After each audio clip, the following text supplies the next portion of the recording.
One when giant whales suddenly swallowed all of humanity, he found himself trapped deep inside the belly of one of these colossal beasts, and survival instantly became a brutal fight against starvation, suffocation, and the monstrous parasites crawling inside this living shelter.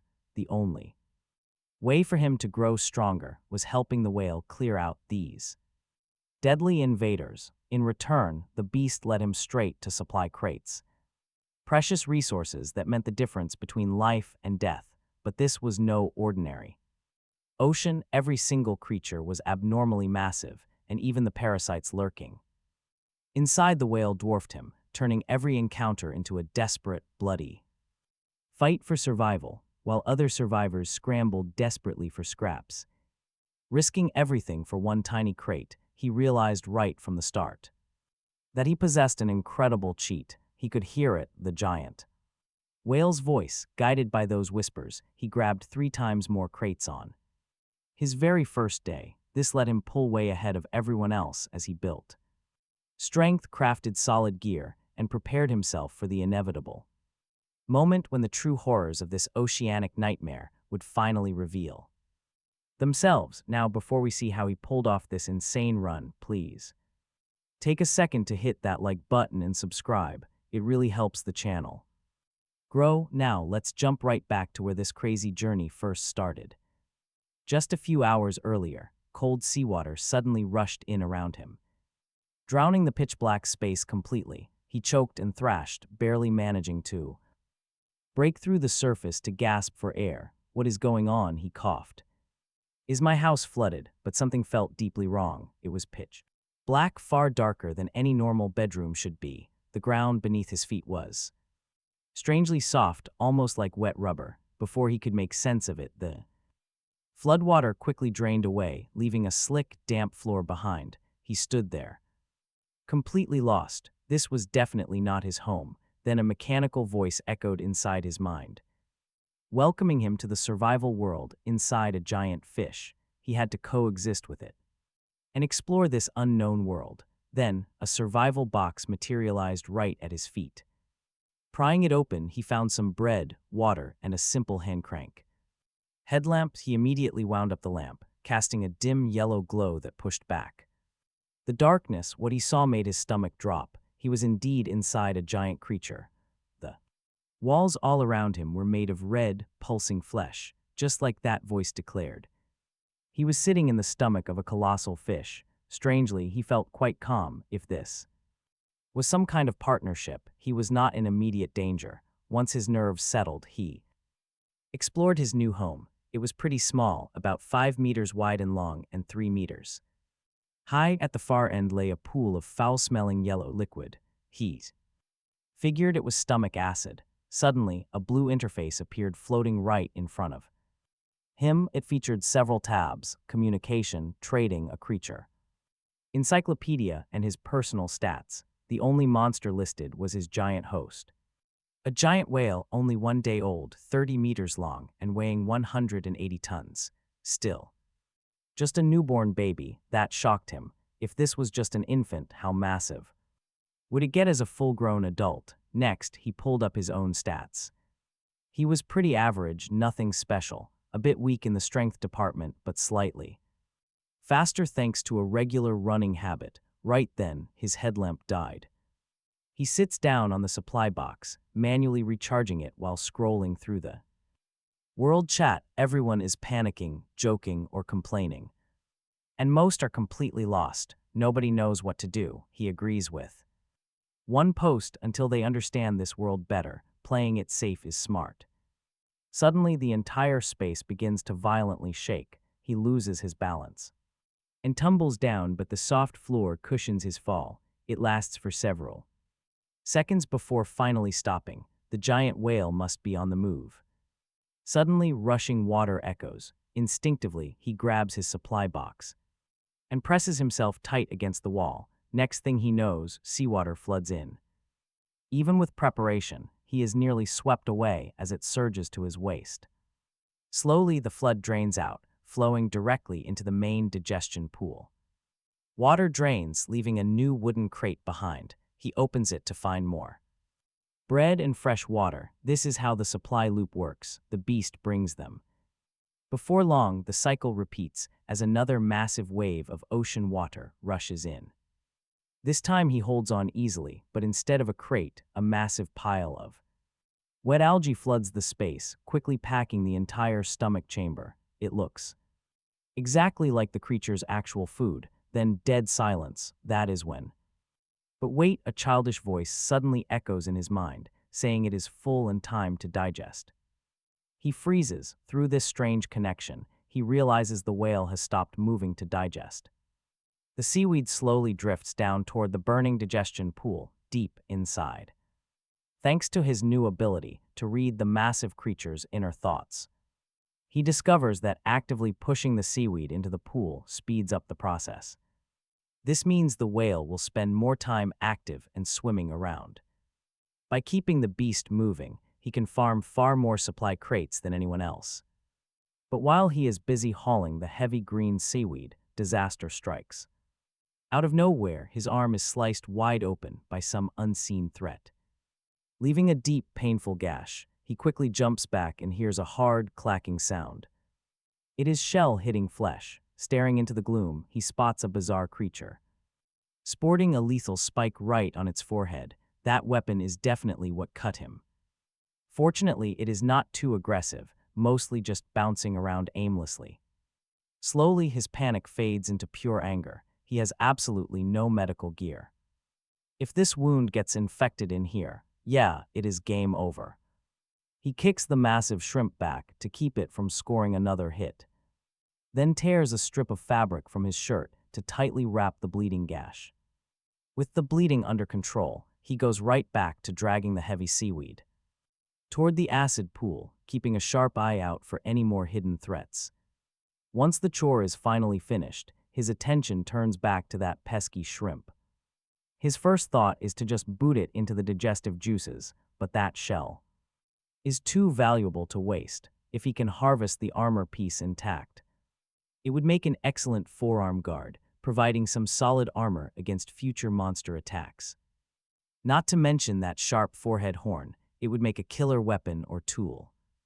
Deciding to harvest the resources, he grabs a thick wooden plank from a crate and prepares to deal with the shrimp once and for all. He swings with everything he has, repeatedly smashing the thick piece of wood directly onto the creature's fragile head. It takes over 10 brutal blows before the target finally stops moving and lies completely still. It took minutes of continuous blows before he finally killed it, stepping on the corpse.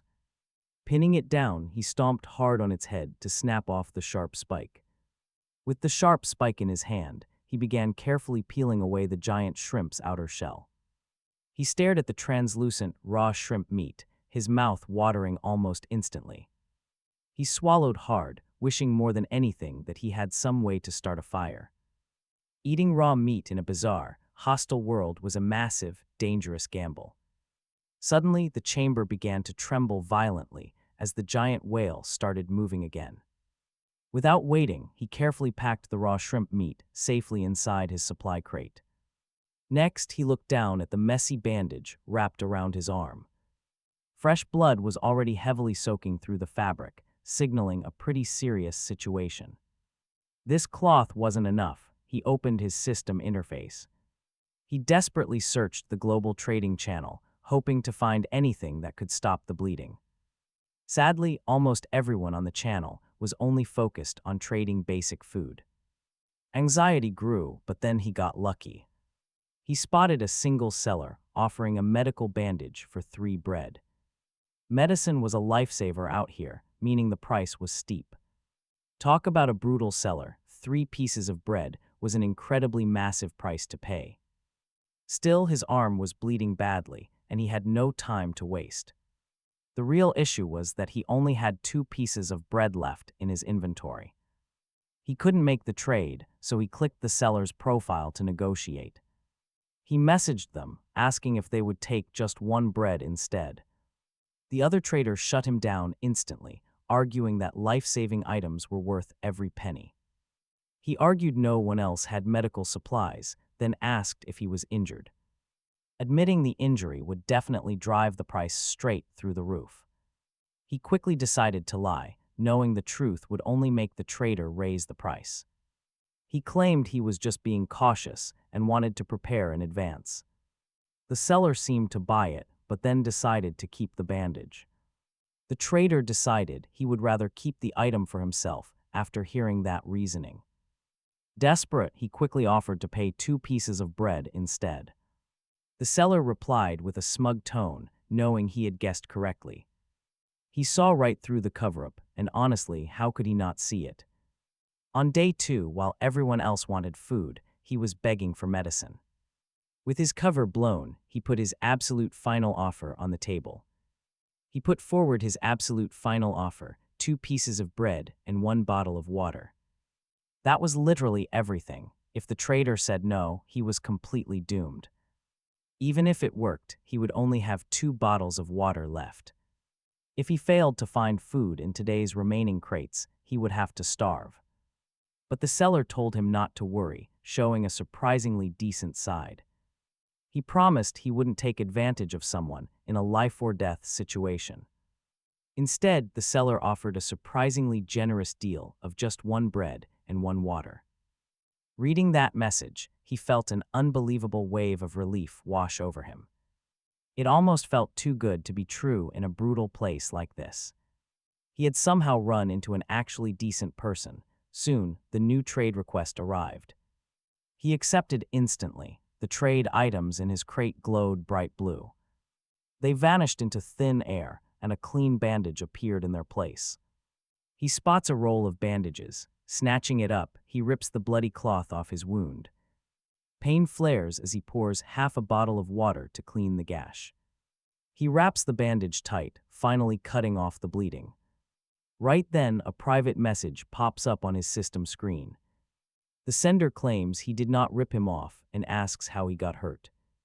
Our guy smiles. This trading partner is pretty sharp. He is playing the nice guy just to gain trust and extract info. Since they are stuck inside a giant whale, getting hurt is rare. Everything is soft flesh in here, so a wound means danger. That makes the secret behind his wound highly valuable intel. Instead of hiding it, he straight up tells him about the killer shrimp. Soon after their chat, rushing seawater rumbles down the stone passage. He quickly drags his algae cultivation tank toward the side wall. He positions it where the current is weakest, then grabs his supply crates. He stacks the crates on top of the tank so they will not get submerged by the tide. This saves him the heavy lifting. Once the tide recedes, a new crate washes in. Cracking it open, he gets 10 units of stone, 10 dirt portions, and 10 licorice. It is a bit frustrating. These are just raw crafting materials. What he desperately needs right now is food. He only has 1 piece of bread left. Sometime later, the giant beast gulps down a second supply crate. Inside this one, he finds a blueprint for a small planting box. It is not edible food, but his excitement still surges from the name alone. This device can grow food, but he is still missing the key ingredients. He cannot craft it yet. Hours pass before the final crate sweeps inside. He prays for something to eat before opening it. This time, luck strikes. He scores 1 apple and 1 banana, not quite as filling as bread, but still. They will keep him breathing and alive at least until the day after tomorrow. Just then, the giant whale telepathically speaks, grunting that it is exhausted. It wants to rest. Our survivor follows its lead and drifts off to sleep too. The moment the giant beast begins moving again, he wakes up right along with it. Now he just has to wait for feeding time. He checks the global chat. He watches how other survivors are holding up. One guy is begging. He is starving, completely out of food, with only a single watermelon seed left. He is desperately hoping to trade it for some bread, but others laugh. They mock him, saying seeds are useless since nobody knows how to plant yet. Apparently, he has been spamming the chat with this deal since yesterday. Since everyone only gets 1 supply crate a day, food is incredibly scarce. Nobody is going to trade their precious food for a currently useless seed. After reading these desperate messages, he does some quick mental calculations. That seed would be absolutely perfect for his planting box, so he acts. He opens the seller's profile and shoots over a direct message. The reply is instant, eagerly asking if he wants the seed. He says yes. But instead of offering bread, he puts raw shrimp meat on the table. Food is food, but he is totally shocked and asks where he found shrimp. He gives a quick, basic explanation of how he harvested the sea creatures.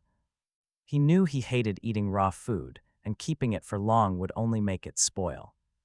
It would go bad anyway, so trading it for the watermelon seeds made perfect sense. The other guy sounded incredibly grateful, and the trade went through a second later.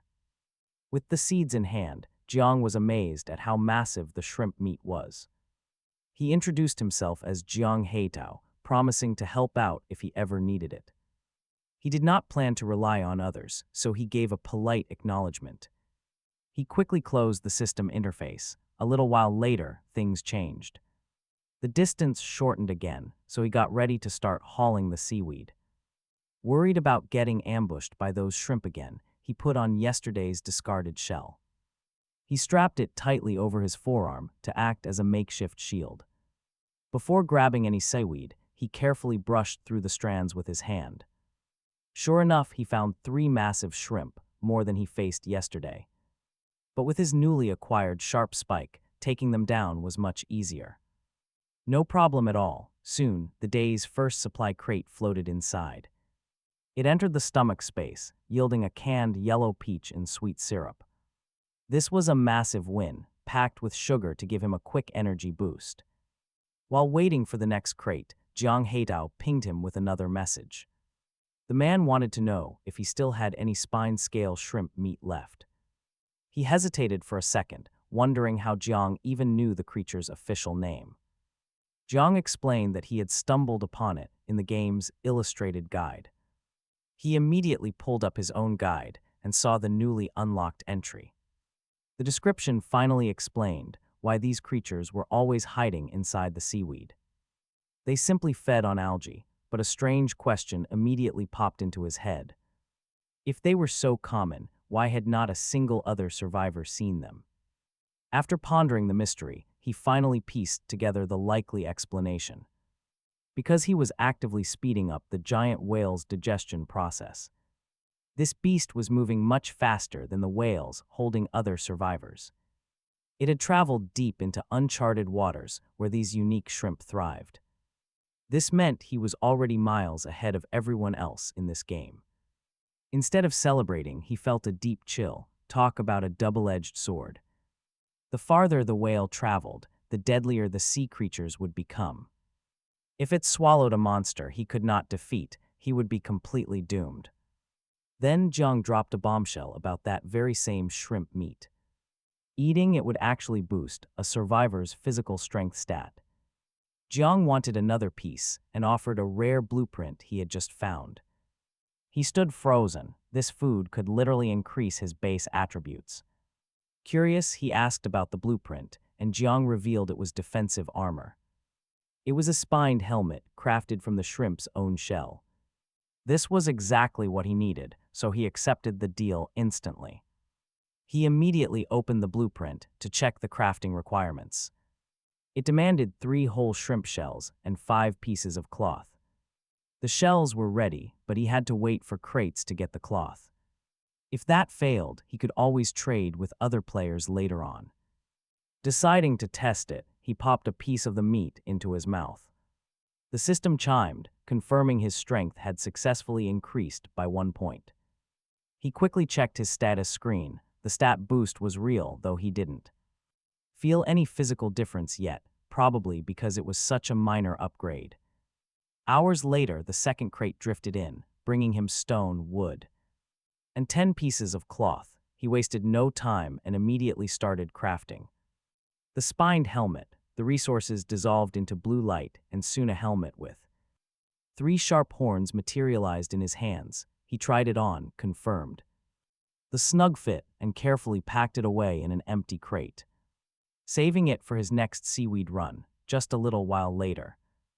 Jiang Heitao messaged him again, mentioning he had just eaten the shrimp. Meat but gained absolutely zero extra power, no real surprise there.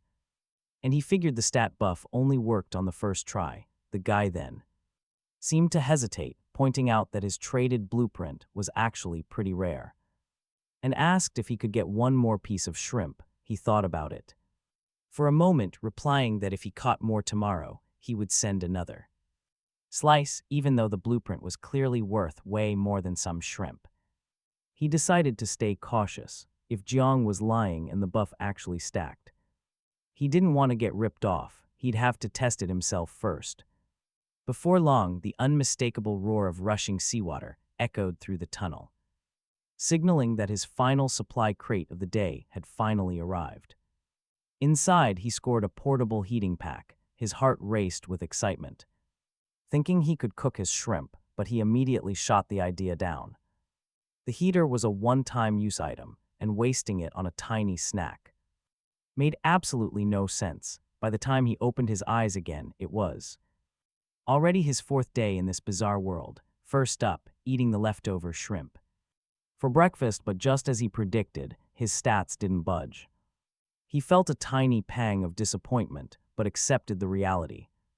Soon, the giant whale began feeding again. He threw on his spined helmet, ready to harvest seaweed, when the beast's thoughts suddenly echoed in his mind. The giant was highly annoyed that some pests were stealing its food. From the vibe, he realized it was talking about those algae-eating shrimp, which meant there'd be tons of them in the weeds today. He had to watch out. It also meant the massive creature had entered a high-density zone.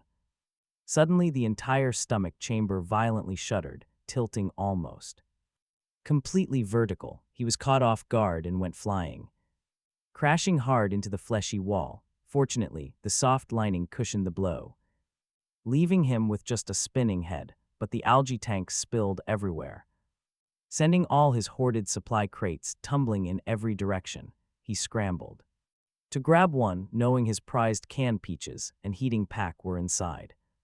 Panic and utter confusion flooded his mind. What on earth was happening? Think about it, what kind of monster could actually attack a massive whale?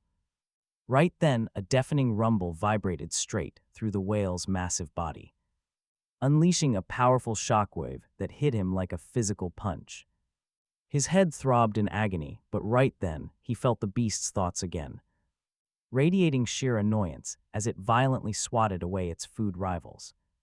Only then did he realize the whale was just slapping the ocean surface.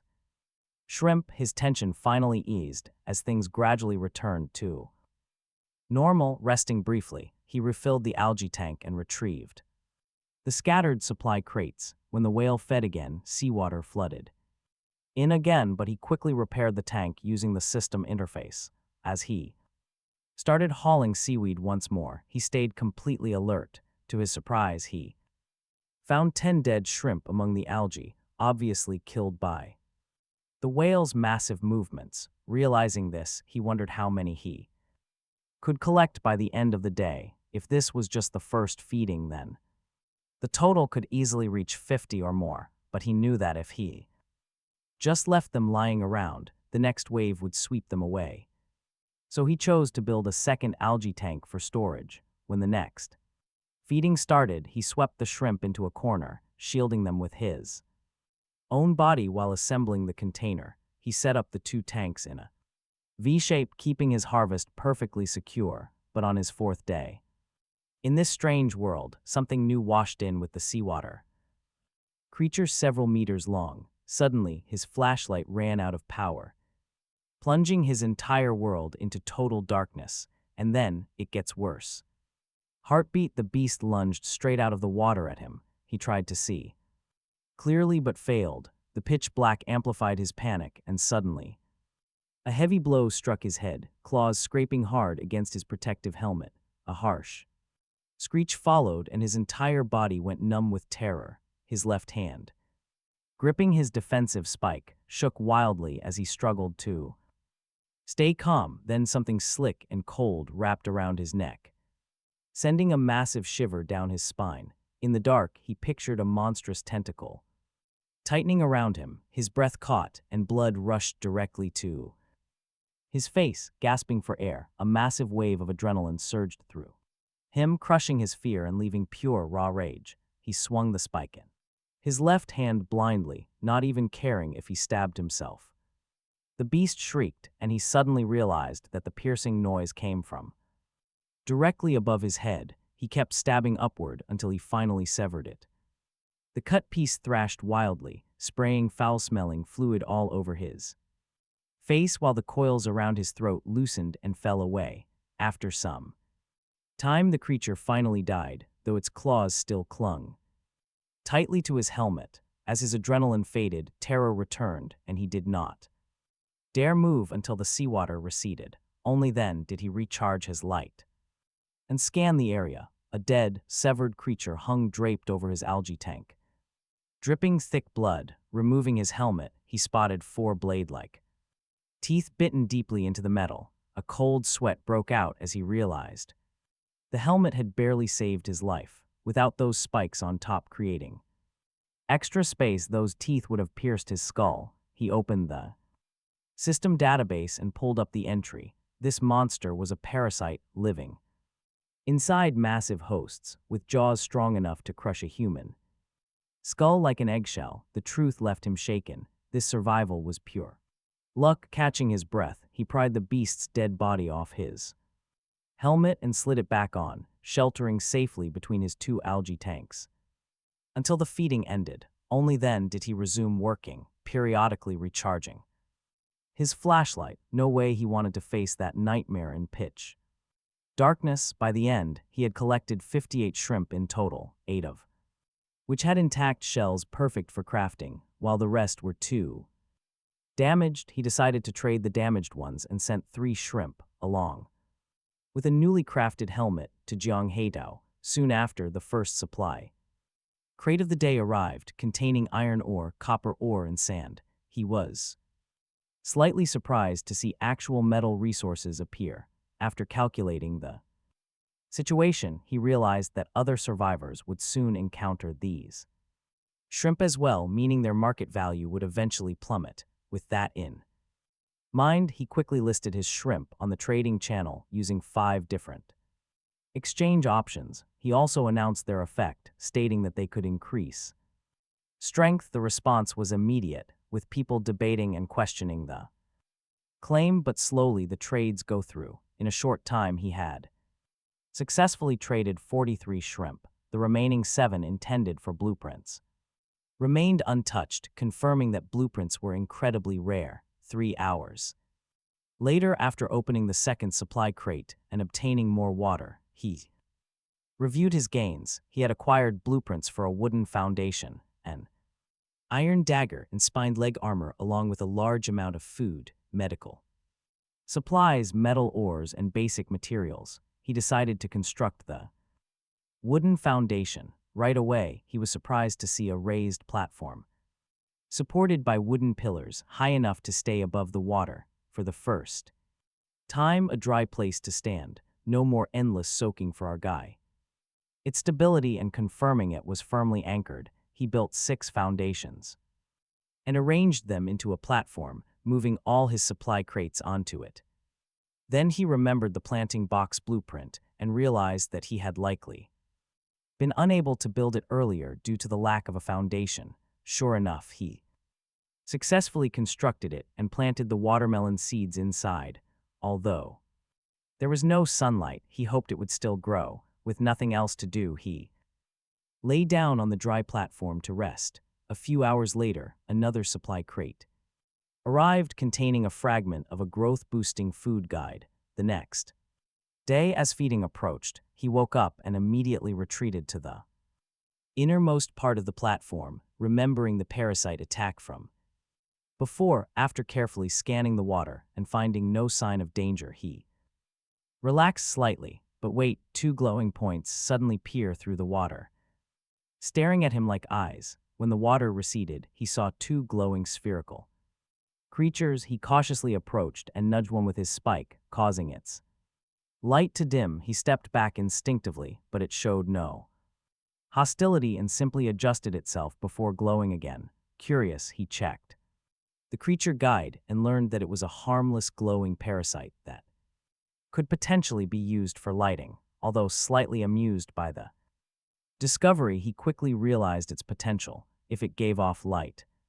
Perhaps it could serve as a substitute for sunlight for his crops. With that thought, he carefully picked it up and placed it near the planting box. Its tendrils immediately attached to the surroundings, and as it fed, it began. It started glowing again. He repeated the process with the second, hoping to boost the seeds. From there, the feeding cycle went smoothly without any trouble. He ran into only 5 shrimp, killing them all quickly. With the seaweed delivered, he opened the world chat to check on the other survivors. Just as he expected, most of them had already run into those deadly shrimp. Then came some terrible news. Someone had proposed a new theory.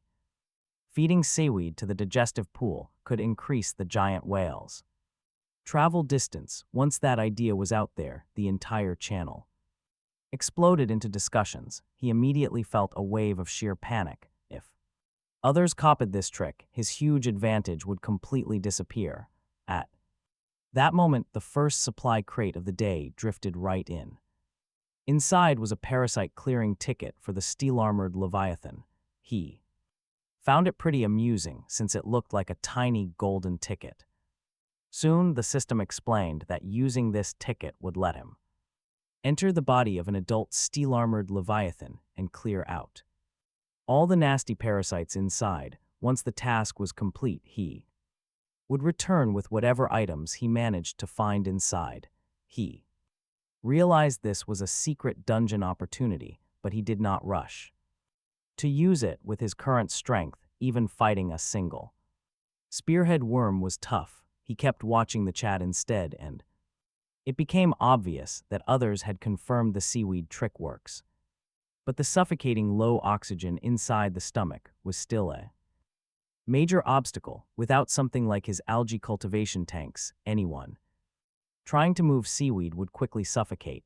Then, a survivor suggested that if they could get blueprints for oxygen-producing items, the trick could be widely used. Hearing that, he looked over at his algae tanks. After thinking it over, he decided to mass-produce them and sell them high, demanding rare blueprints in exchange. He had to maximize their value before others copied his designs. He sent a message in the world chat, casually acting like he just got lucky and found the blueprint for those tanks. Instantly, players went crazy begging for a trade, offering absolute fortunes, but he did not rush to sell, choosing to build up demand instead. He told them he had to test the oxygen output first, delaying sales. Still, tens of thousands of private messages flooded in. He set clear terms.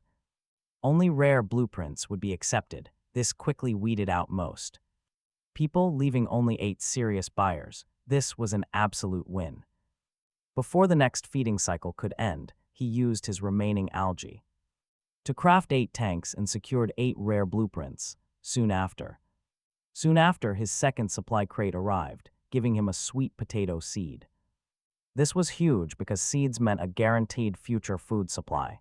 He built another planting box, watered it, and finally let himself eat heartily. With food sorted, a private message suddenly popped up on his screen from a player named Chen Xing, the very guy who proposed the seaweed theory. The guy wanted to trade for an algae tank, which actually amused him a bit. He realized this trader might ruin his advantage, so he refused straight up. But the man persisted, offering a valuable blueprint and even extra materials. He kept saying no, but the trader explained that in this unknown world, being too far ahead alone was dangerous, and having allies to share information would heavily increase survival chances. This reasoning actually made him pause. He remembered how close he had come to dying against that parasite, and with advance warning, he could have prepared better. Eventually, he agreed to trade 1 tank. After receiving the blueprint, he checked it over briefly, then decided to rest since the feeding cycle was finally over. Before sleeping, He checked his planting box and saw the watermelon seeds had already sprouted. Bringing a wave of satisfaction, those glowing parasites truly seemed to replace natural sunlight. However, another massive worry soon emerged. These parasites fed on the giant whale's blood, and keeping too many might seriously harm his host. He decided to cap the number at 10 and eliminate the rest. By morning, he saw the seedlings had grown significantly, making him feel genuinely happy since food self-sufficiency was finally within arm's reach. He equipped his gear and crafted some spined leg armor, then examined the blueprints he had obtained. The pieces formed a complete set of spined equipment. After checking the crafting requirements, he forged 2 more, but wearing 4 items made him instantly feel their massive weight. This made him realize that without sufficient raw strength, he could never fully use this gear. Checking his attributes, he saw that the normal baseline was 10, and his own strength was far too low. He estimated he would need at least 15 to comfortably wear the set. When the seawater rushed back in, something suddenly darted beneath the surface.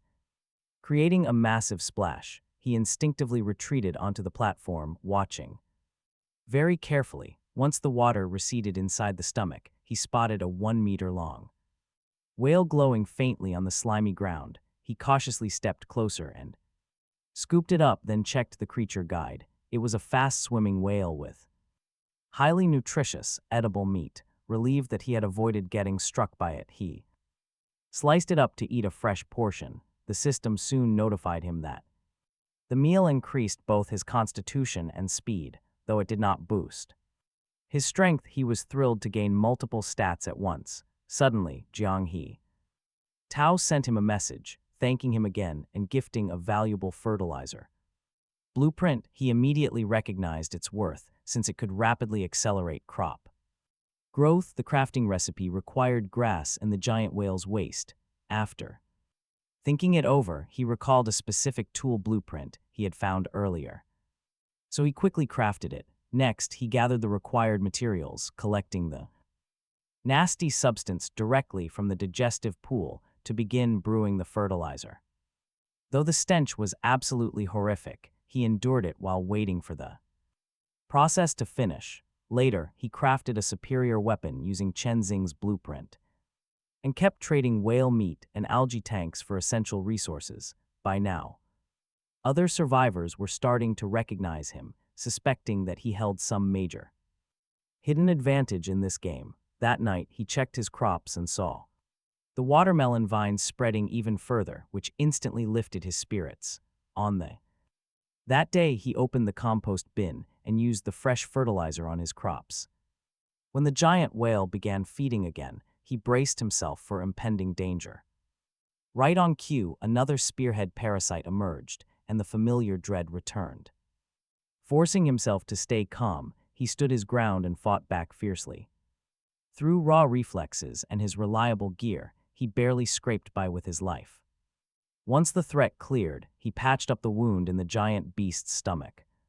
He used a glowing parasite to plug the tear, successfully halting the bleeding. Exhaustion crushed him, but resting was not an option since the feeding cycle continued.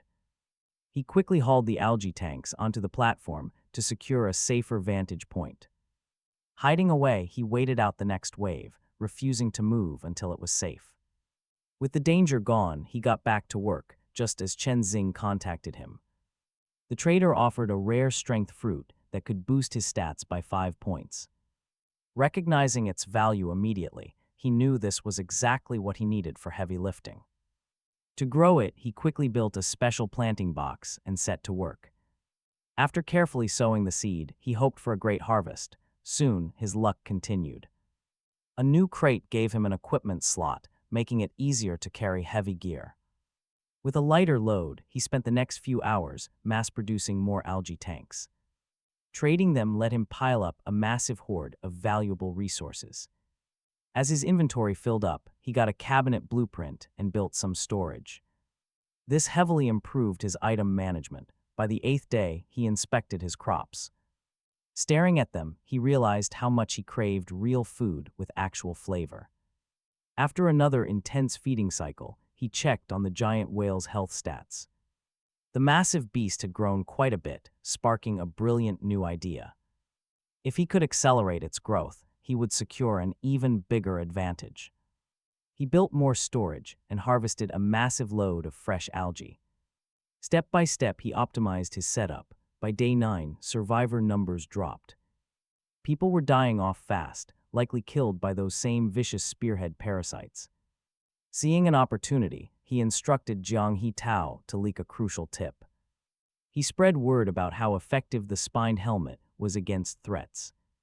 Demand skyrocketed instantly, helping him expand his resource stash even further.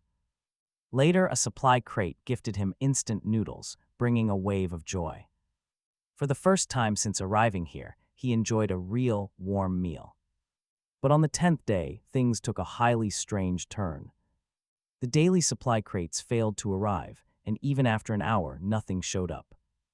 Oddly enough, other survivors were already boasting about opening their own crates. While trying to understand this, the passage barrier suddenly hissed open. Yet surprisingly, no seawater flooded in. As confusion gripped him, something else happened. The giant whale's voice echoed directly in his mind after a long silence. It mentioned finding a treasure cave, wondering why the tiny human had not left. He stood completely frozen, realizing the massive creature had always known he was inside. Now the whale was actively inviting him to step outside, at least for a bit. But the thought of leaving his safe haven filled him with deep anxiety. So many days had passed, yet he had never set foot outside this beast. Stepping out now meant entering a completely unknown world with absolutely no guidance. Leaving his safe shelter was clearly a massive risk. But since the giant whale had clearly pointed out this treasure cave, he knew he had to go, first crafting a wooden shield for his equipment slot. Next, he equipped the handy headlamp he had traded for earlier. After putting on his spined armor and gripping his whalebone blade, he prepared himself. He slowly entered the stone passage. Inside, absolute darkness welcomed him. Using his headlamp light, he carefully scanned his surroundings while moving forward. He crept along the fleshy walls of a passage only 1.5 meters wide.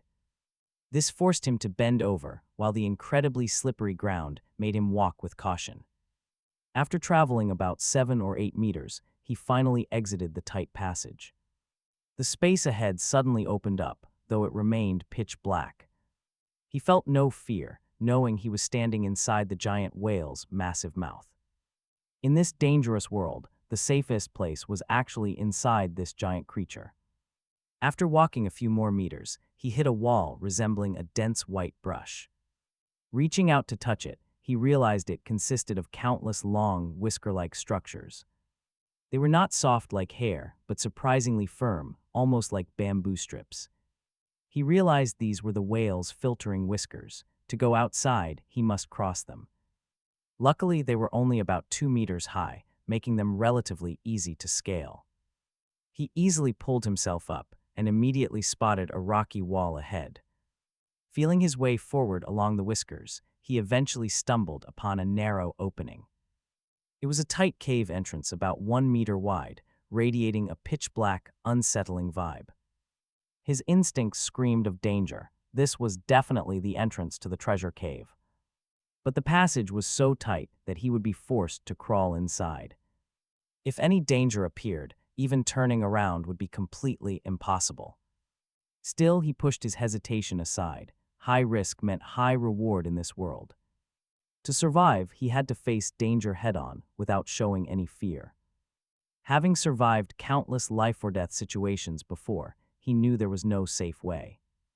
Raising his wooden shield, he slowly crawled straight into the dark cave. The interior was pure solid rock. He slid forward on his stomach, holding the shield ahead. This would guard against any sudden attacks. After crawling more than 10 meters, sweat dripped. Cold sweat drenched his forehead as the air around him grew increasingly damp. Soon, water began to pool on the cold, hard ground, the deeper he went. The higher the water rose, eventually filling half of the narrow tunnel. His body was submerged while keeping his head raised in an agonizing posture. Worse yet, he had absolutely no clue what might be lurking beneath him. Suddenly, a wet splat landed right on his head. He reached up, shivering. Feeling a semi-transparent sludge, he flung it away in absolute disgust. But then something brushed past his arm underwater, causing him to flinch violently. Loud ripples echoed through the silent cave. He forced himself to stay calm. But the murky water and dim light made it impossible to see anything below. Looking up, he saw the ceiling was covered in the same gross slime. It looked as if some creature had crawled across, leaving a trail behind. Suppressing his extreme disgust, he pushed forward, but the deeper he went, the more slimy substance appeared, even coating the ground beneath the water. It made his hands and feet slip constantly, severely slowing his progress. After slipping and falling several times, he finally decided to rest briefly. A strange scraping echoes along the rock wall. Turning his head to investigate, he spots a flat, translucent creature about 20 centimeters long. Its glowing internal organs are completely visible, but it seems harmless, just moving along and leaving a sticky trail of slime. He ignores it and gets ready to move on, but just as he resumes crawling, the water ahead violently surges with massive waves. His chest tightens immediately. It is obvious some massive beast is charging straight toward him. The next wave slams in even harder, almost throwing him off balance. He knows the monster is incredibly close, his chest thumping wildly. Suddenly, a brutal, crushing force slams directly into his shield, blasting him back over a meter. The violent impact rattles his entire skeleton, leaving his head spinning. Pure survival instinct kicks in, and he thrusts his sharp whalebone blade past the shield edge. But a sharp metallic screech rings out, proving this beast has an unbelievably hard hide. He realizes instantly that his weapon is totally useless. That skull is solid as stone. The monster seems to know the shield is keeping him safe, and it starts spinning furiously, sending a deafening roar echoing through the cavern. His shield begins cracking under the intense pressure. In that moment, his stomach drops. He knows that if this defense shatters, he is absolute history. Desperate, he shoots a quick message to Jiang Heidao, begging for a replacement shield. Without hesitation, his ally crafts and delivers one. Swapping out the broken guard, he continues to brace himself, hoping he can somehow outlast the beast. After all, it cannot spin forever, and he can keep demanding backups. Still, he knows his survival is a long shot. Holding the line takes sheer muscle, and he doubtfully eyes his remaining stamina. Time crawls. Dozens of shields shatter into dust, and he is pushed to the absolute brink of collapse. As the final barrier breaks, he finally gets a clear look. It is a giant worm, blocking the entire passage, with a lethal, triangular horn sticking out from its skull. That is the battering ram that wrecked his defense. Suddenly, its snout splits wide, showing rows of razor-sharp teeth. Facing this nightmare, he completely accepts his grim fate. Staring into the abyss is oddly peaceful, like he is already prepared to die. But get this, just as those massive jaws are about to snap shut, a thunderous roar shakes the cavern walls. The colossal whale telepathically screams in fury at this pest for blocking the road. The worm freezes up instantly, like staring down its natural predator. The sheer volume leaves him incredibly dizzy and disoriented, but he notices the beast has completely stopped. Gathering all his remaining strength, he stands up, and the worm suddenly panics, recoiling before turning to flee. He lets out a heavy sigh of relief, slumping against the cave wall to rest. Once he recovers some energy, he pushes onward. Eventually, he stumbles upon a fork in the tunnel. To prevent getting turned around, he picks the right path and crawls ahead. After traveling a bit, he reaches a spacious cavern where he can finally stand upright. In the very center, there is a deep pool hiding a supply crate. He quickly hauls it out and cracks it open, finding only raw glass inside. Although rare, they are completely useless to him right now. Doubling back to the junction, he checks the left path, discovering another cavern and another crate. This time it holds Iron nails, finally, his biggest crafting headache is completely solved. After handing the items over to Jiang Heidao, he pushes deeper. Following the deepest paths, he eventually reaches a massive cavernous chamber. Right in the center sits a special crate embedded with gold. He pops it open to find 3 blueprints, sparking instant excitement. 2 are ready to use, the third requires missing materials. Still, the raw potential of that heavy armor blueprint is incredibly motivating. Pushing forward, he discovers a bizarre red coral covered in tiny organisms. Touching it unlocks new, fascinating entries in his creature guide. He learns about regenerative creatures and parasites that yield useful materials. After thinking it over, he devises a way to transport it. He builds a makeshift aquarium and sends the coral to Jiang Heidao. After weaving through multiple branching paths, he catches a sudden breeze. Recognizing the exit must be close, he immediately runs toward the light. Bursting into the open, he lets out a victorious shout of freedom. But his joy quickly turns to total shock, and honestly, can you blame him? The sky above is filled with endless stars and 10 massive moons. He stands there completely frozen, seeing the outside world for the first time. Suddenly, the giant whale's voice echoes in his mind, urging him to return. The outside is too dangerous. He immediately obeys and retreats back inside. Following the creature's guidance through the tunnels, he finds another chamber. It is filled with a strange material that seems perfect for fertilizer. Atop a small mound, he spots a peculiar plant bearing stone-like fruit. Cracking it open reveals sweet flesh inside, so he takes a bite. Eating it instantly grants him multiple, much-needed attribute increases. To his surprise, this amazing stat boost can actually be repeated. Recognizing its extreme value, he preserves the remaining fruit and the plant. With everything secured, he retraces his steps back to the giant whale. Stepping back into that familiar environment, a wave of relief washes over him. As the giant whale rests, he starts organizing his newly acquired treasures. He plants the crystal tree into some carefully prepared, rich soil. Checking his resources and progress, he feels a quiet sense of satisfaction. For the very first time, a stable path forward feels truly possible. He moves to the safest spot on the wooden platform and gears up. With his defense high, he opens the blueprint menu to craft the greatsword. 3 iron nails and 1 piece of wood dissolve into brilliant blue light. They instantly transform into a sharp, 1-meter-long iron blade floating directly in front of his face.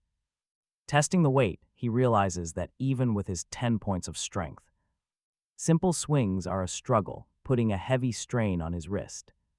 So he switches to a 2-handed grip, but it still feels clumsy. After all, he was just an ordinary guy in his previous life. He has never handled a massive weapon like this before in battle. This 2-handed blade will take serious practice, but then, wait, what is that? The sound of rushing seawater suddenly echoes loudly through the dark passage. He freezes instantly, focusing every sense on the movement in the water. Fortunately, things drained calmly. The giant fish had swallowed no harmful creatures. 2 more feeding cycles went the exact same way, making him realize his luck today was actually incredibly good, but unfortunately, others were not so lucky. The death toll skyrocketed, reaching 500,000, those spearhead. Parasites were still far too deadly for survivors who lacked proper strength.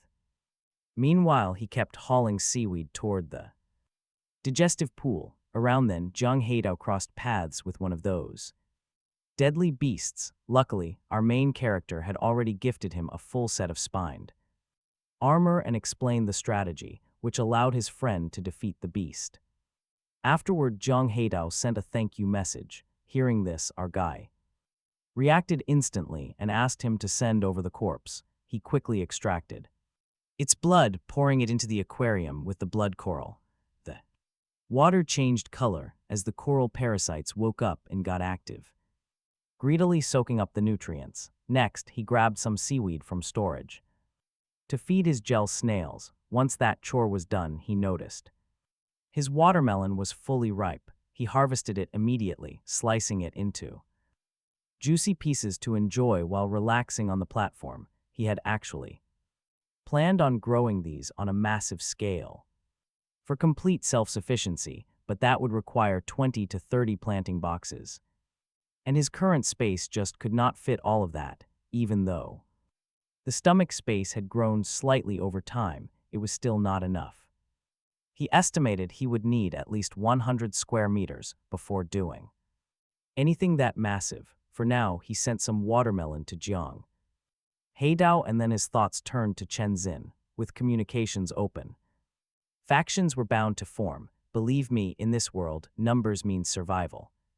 He resolved to build his own crew, and Chen Xin, though shrewd, seemed like the perfect partner to work with. Now he felt it was high time for her to prove her worth. He sent a message demanding she share one of her precious blueprints with the team. She was naturally shocked and asked why she should hand things over without getting anything back.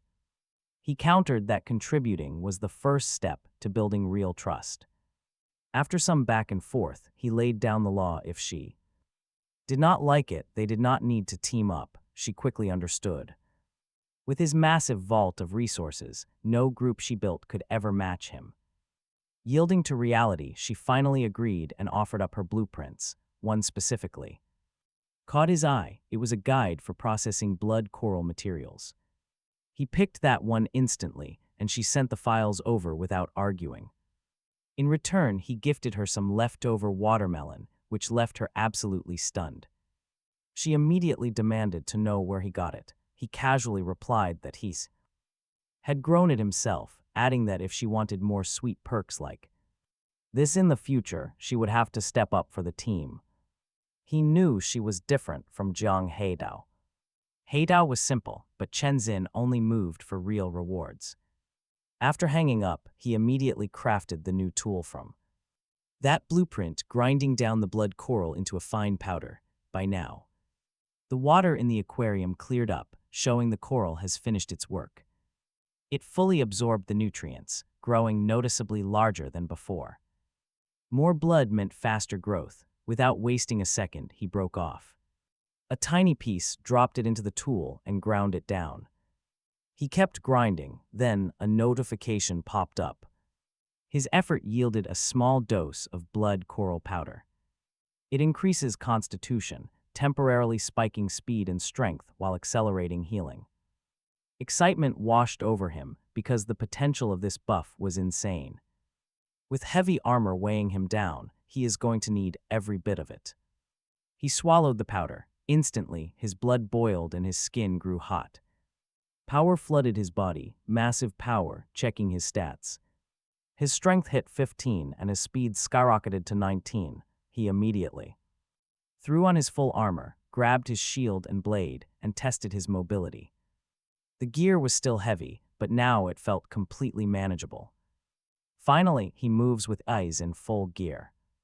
Out of curiosity, he stripped the armor and sprinted across the room. Unreal speed, he was on another level. 10 minutes in, the buff dies, speed plummets. A massive wave of exhaustion slams into him, clearly this powerful. Blood coral powder has a brutal catch. It leaves him completely helpless. Luckily, the dangerous feeding phase is over. He had zero strength left to fight. Back to the platform, he devours canned fruit and sends a portion to Jiang Heidao. His friend replies quickly with deep gratitude, explaining that he just survived a parasite attack and desperately needed food. Drowsiness creeps in, but he forces himself awake. Because the next supply crate is due any minute, to pass the time, he wonders if the snail gel requires the same processing tools. An hour slowly passes before the splashing of water breaks the silence. A new crate arrives. He gets ready. Just a fish, easy kill. Effortlessly, and opens the crate to find gold ore. Next, he checks on the gel snails and finds their count has reached 11. The two small ones are clearly the split halves of the original snail, proving their insane regenerative abilities. he quickly processes one into gel, which the system confirms can stop bleeding instantly. Pleased with this, he divides the remaining snails to multiply them and feeds them more seaweed. After storing the gel, he lists fish meat and bone blades on the market, trading them for growth guide fragments. Before long, his offers sell out, securing him the final fragments he needs. Combining them unlocks a new screen, revealing 5 specific food types, capable of accelerating the giant fish's growth. But looking at them, he quickly realizes that none of these options are currently obtainable. Even the easiest recipe requires massive amounts of cultivated fruit, which he cannot grow yet. Still, this data is incredibly valuable, allows him to recognize these resources down the line. As he weighs his options, he realizes that scattering planting boxes could kickstart massive fruit production. But that would also ruin his competitive advantage. Right then, a new message arrives from a guy named Zhu Zhenyang, inviting him to join some survivors as their second in command. After digging for details, he learns that this group is just an unofficial group, not a real system feature. He rejects them without hesitation, since these alliances rely purely on fragile trust. Soon, even more invites flood his inbox, but he shuts them all down. Not long after, Chen Xin asks if he plans on starting his own guild. He tells her no, but adds that she should build one under her own name, since she is already pretty famous in the world chat. She admits she wants to, but lacks the necessary leverage. He instantly sees through her and tells her to speak directly instead of playing games. She then straight up asks for the fish bone blade blueprint to recruit members. After thinking it over, he agrees on one condition: she has to return it to him every single night. She accepts, explaining that she only needs it to show off her guild's worth, not to keep it forever. Honestly, her straightforward attitude makes him trust her a bit more. He wonders if she already has a better recipe than his whale bone blade, but since they are partners now, he decides not to overcomplicate things and focuses instead on making sure she runs her guild the right way. He promises that if she manages this well, a nice reward is coming her way. He sends over that coveted whale bone blade blueprint. Wrapping up their chat, in under an hour she successfully launches her new guild, Survivors. The join requirement is pretty steep, demanding 300 basic materials, but even with that, desperate players flock to sign up. Meanwhile, he is fully geared up, waiting around for the next supply drop. While he has some downtime, he checks the world chat and notices that lots of players are putting guild names right in front of their usernames. But there is a glaring issue with this setup: anyone can easily fake a tag to impersonate someone else. Because of this, leaders have to manually track everyone's unique avatar. Names might change, but those profiles do not. Luckily, the system screen has a handy capture tool, making it easy to store and verify identities. Chen Xin also makes her members share what blueprints they have, so everything can be pooled together, and she even forwards him screenshots of all their collective recipes. Going through the list, he realizes most are basically trash, like flimsy wooden swords and shields that would break in a heartbeat. Right after that, the day's second crate drifts into view. This time, several sea beasts ride in on the wave, putting him on edge.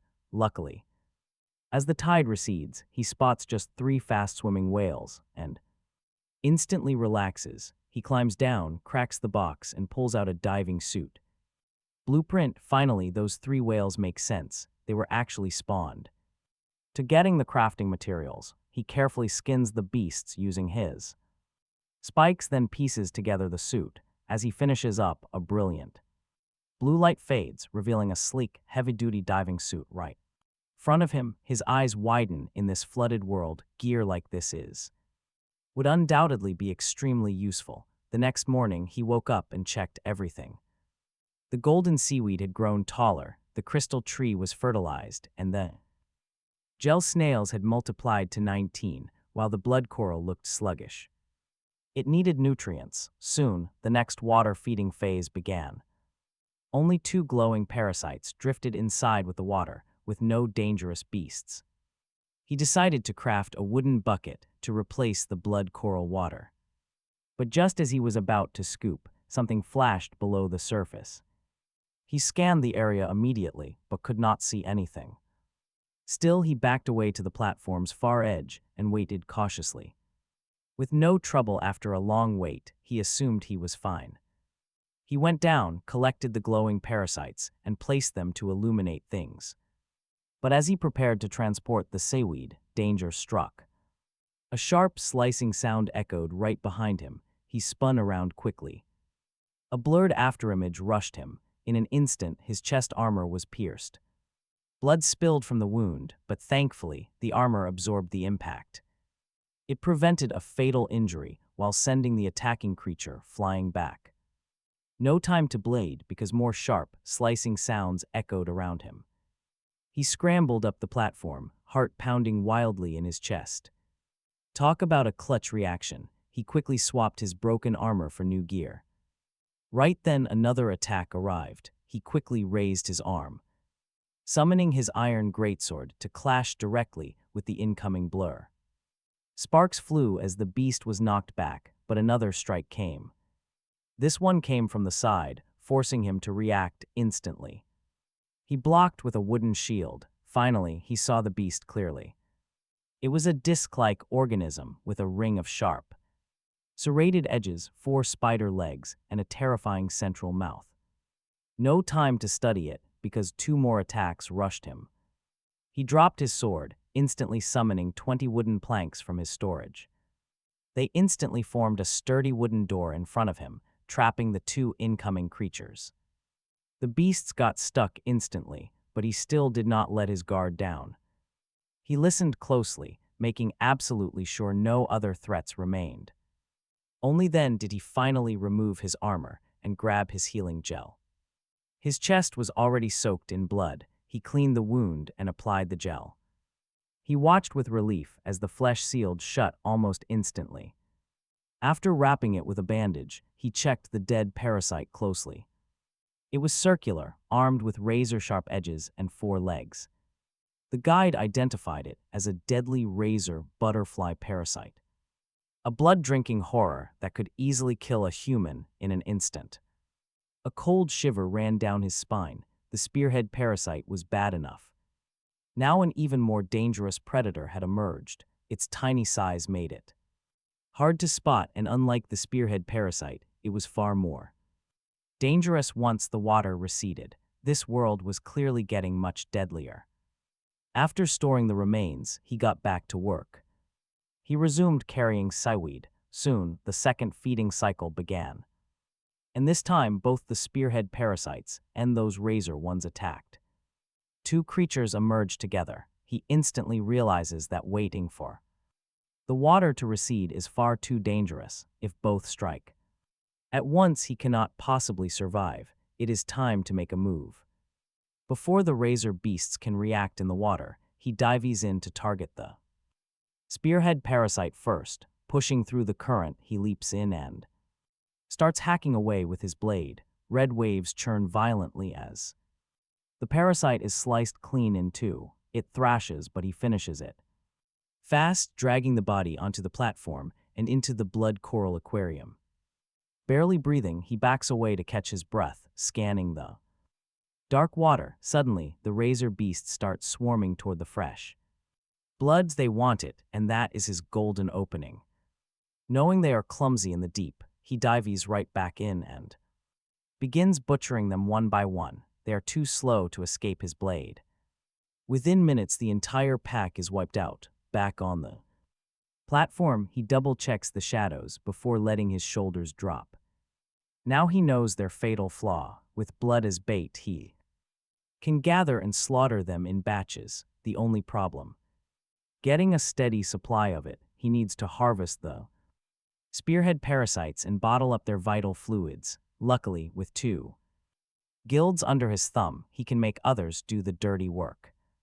They get rewards, he gets resources. As the final feeding phase nears, no other monsters show up. For once, he gets a rare moment of peace. he pulls up the world system panel and checks the top right corner. Today's death toll has skyrocketed once again with over 2 million more lives completely snuffed out. How many will survive tomorrow? He immediately contacts Jiang Heitao and Chen Xing, ordering them to hunt down those spearhead parasites. To keep them safe, he also shares crucial intel about the razor butterfly parasites and their critical weaknesses. This valuable information will not be handed out for free, though. It is the perfect exclusive reward for his most loyal followers. With his plans fully set, it is finally time to sleep. But just as he closes his eyes, a cold alert rings inside his head. The Phantom Leviathan has successfully traveled 10,000 sea regions. Novice protection is officially over. The beginner sea is fading behind them.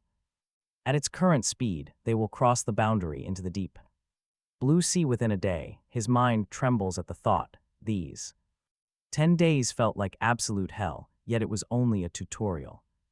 If that was safety, what kind of unspeakable terrors await him next? The next morning, the final countdown begins. He wakes up to find a heavy, strange silence hanging over the massive vessel. The giant whale has not eaten a single thing today. Suddenly, its voice echoes in his mind. It has found something. What could possibly make a world-sized beast ignore its hunger entirely? Suddenly, the throat membrane stretches wide, letting in a massive torrent of ocean water. He watches closely, bracing for whatever comes through next.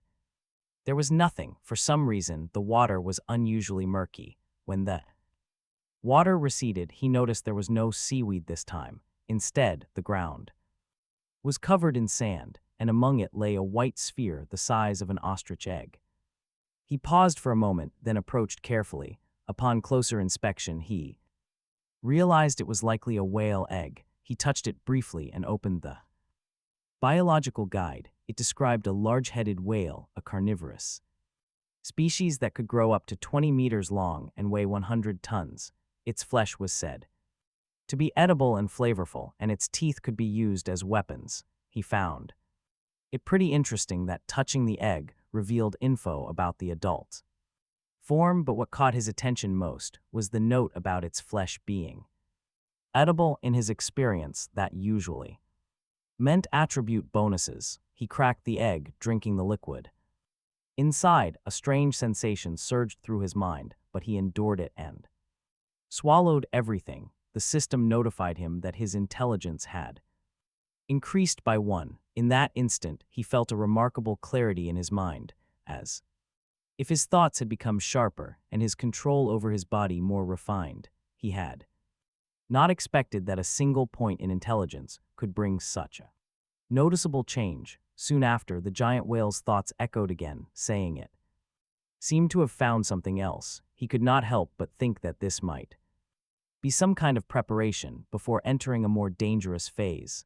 While waiting, he checked the system again, and yep, the death count had risen even further, likely reaching 10 million by now, even during the protection phase.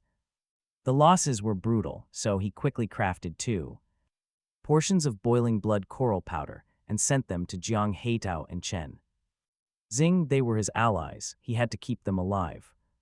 After some time, the giant whale swallowed seawater again, still murky as before. When it receded, more sand was left behind along with 5 smooth shells that resembled jade. He examined them and learned they were white jade clams. Their flesh was edible, and their shells could be absorbed by the giant whale to form scales. He felt a surge of excitement. Not only could they enhance his attributes, but wait, they might also strengthen the giant whale itself, improving its survival odds against unknown dangers ahead. He tried prying one open, no luck. The shell was incredibly tight. So he smashed it with pure force, striking it dozens of times until sparks flew. Finally it cracked. He eagerly ate the flesh, gaining 1 point of strength. When he opened a second one, however, the strength increase did not repeat. After that, the giant whale continued searching, and soon another supply crate appeared, this time with silver edges. He obtained a stone foundation blueprint, Without hesitation, he crafted it, and a solid, cubic stone block appeared before him. Seeing how sturdy it was, he immediately made several more and replaced all his wooden foundations with stone ones. Not long after, another silver-edged crate arrived, granting him 20 iron nails. He could not hide his excitement, as these were extremely rare. Then he received a message from Zhuo Zhenyang, the leader of another guild.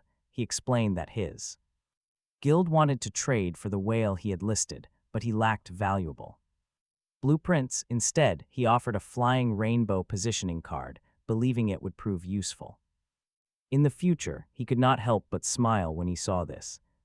The growth acceleration guide he completed earlier actually mentioned flying rainbow seaweed, meaning this card was likely the key to locating that region. He agreed to the trade immediately. After obtaining the card, he attempted to use it, but it failed. He figured it would only work after leaving this sea region. Soon after, another crate arrived, granting him some golden fertilizer that could accelerate the growth of golden seaweed, much to his delight.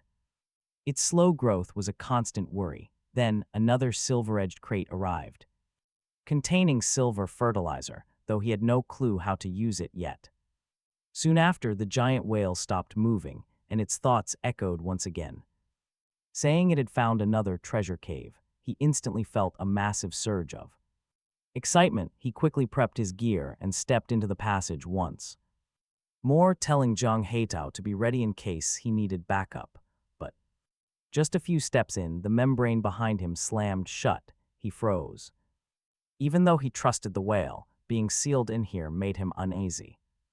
Right after, the entire space began to shake and tremble violently, and the ground tilted upward. The whale seemed to be raising its massive head, and before he could steady himself, he slipped and tumbled backward. The smooth walls made climbing impossible, but the problem quickly solved itself. Seawater rushed in, lifting him up. He quickly shed his heavy armor and floated out of the passage and straight into the mouth. From there, he scrambled onto the whisker-like teeth, carefully approaching the cave entrance. This cave was totally different. It was much wider, sloping downward and bone-dry, suggesting an air-filled space ahead. After equipping his armor again and readying his weapons, he carefully stepped inside. As he moved forward, a foul smell of decay grew stronger with every step. Eventually, he reached a fork in the path. He cautiously peeked around the corner, but what he saw ahead made his heart skip a beat. Pure instinct took over. He dropped everything and ran. Who wouldn't run? Safe for now. He noticed nothing was chasing him. Then the giant whale's thoughts reassured him that there was still treasure left. That calmed his nerves. If the whale was not worried, then the threat might not be as dangerous as it seemed. Gathering his courage, he returned and cautiously inspected the beast, only to realize it was already dead. Its massive body was rotting, eyes sunken, but its exposed fangs still gleamed sharply. The guide identified it as a blade tooth beast, an enormous predator built for cave ambushes. A cold chill ran down his spine. Had it been alive, even the giant whale would struggle. He immediately decided to harvest its razor-sharp teeth to craft weapons. Surprisingly, they came loose easily, their roots perfectly shaped like handles, which made them ready for use. Thrilled, he removed 30 and sent them to Zhang Heitao for safekeeping. Pushing forward, he eventually reached the end of the cave, where a golden light shimmered on a stone platform. A pure golden supply crate rested there, instantly locking his gaze. Golden crates usually held insane blueprints, so this one had to be something special. He popped it open, and a brilliant golden light burst forth. The system screen flashed. He had just obtained the ultimate transformation formula of the Phantom Leviathan, a unique item. He stared, completely stunned. He did not fully understand it yet, but unique meant priceless value. But checking the details left him completely speechless. Aside from the first ingredient, every other material was marked with mysterious question marks. He would have to unlock them one by one. The first requirement alone was already way beyond his current survival capabilities. He had no choice but to store it and prepare to leave. Still, he hesitated. Snatching such a valuable golden crate had felt almost too easy. He assumed that terrifying blade-toothed eel was meant to guard the treasure chest. Yet for some bizarre reason, the beast had died, leaving it unguarded. It was a lucky break, but think about it, a dark question remained. What kind of entity could silently murder such a massive sea monster? Without leaving a single wound, was it a passing horror? From the absolute depths of the deep blue sea, just imagining it sent a cold shiver down his spine. He hurried back to the entrance, shed his heavy diving gear, and leaped into the giant whale's mouth. The whale sensed his return, slowly opening its inner membrane and draining water. So he could climb back inside safely. He immediately scanned his shelter. Thankfully, the internal space was mostly untouched by the beast's deep movements. Only a little water had sloshed from the aquariums in his garden. The next morning, shortly after waking up, the system chimed repeatedly. A flood of sudden alerts flashed across his vision with massive news. He had secured a massive lead over all other survivors on Earth. As the first person to enter the dangerous deep blue sea, he earned a legendary unique title, the Pioneer. This title gave him 5 free attribute points to allocate or reclaim at any moment, but there was a catch. If he lost his lead, the title would transfer. A warning urged him to use the parasite clearing ticket immediately, or the terrifying steel leviathan would hunt him down. He froze, quickly pulling up his status panel to check. Sure enough, the title Pioneer was active. He immediately dumped all 5 points into strength, then tested how to reclaim them. He just had to tap it. This was incredibly broken. The sheer flexibility of these 5 points was insane. In danger, he could dump them all into raw speed too. Escape, and if fighting was his only option, shift them to strength. He was thrilled, but his mood instantly soured moments later. He noticed his character's status evaluation had changed to something alarming. It described him as infected with a dangerous bacterium, currently sick. He froze in pure shock, racking his brain about the source. The only possible place was the treasure cave he explored yesterday. That giant blade-toothed eel had died with 0 visible injuries. It all made sense now. The monster was killed by this exact infection. That terrifying realization made his situation feel even more dangerous. If a tiny microorganism could kill a giant creature, then fighting it directly was completely out of the question.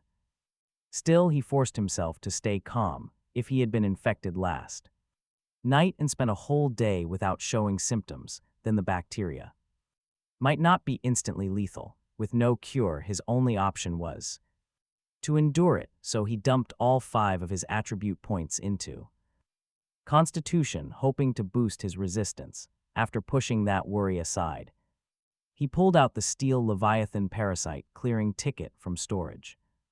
A 3-day countdown had appeared on it, and he instantly understood that once the timer hit 0, the hunting would begin. The steel Leviathan would target his whale. A heavy dread settled in his chest. His giant whale had only been alive for a little over 10 days, yet its stomach had already hosted 2 highly aggressive parasites. He could not even imagine how many monsters might lurk inside an adult Leviathan, left completely unchecked.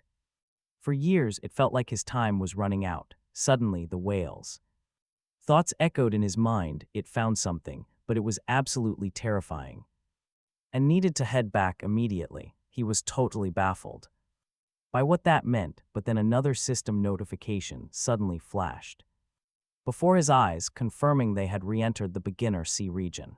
He froze in surprise. Why return now? Honestly, it did not take long to understand. Night was likely falling outside, and the giant whale had chosen to return to the safer beginner sea to rest.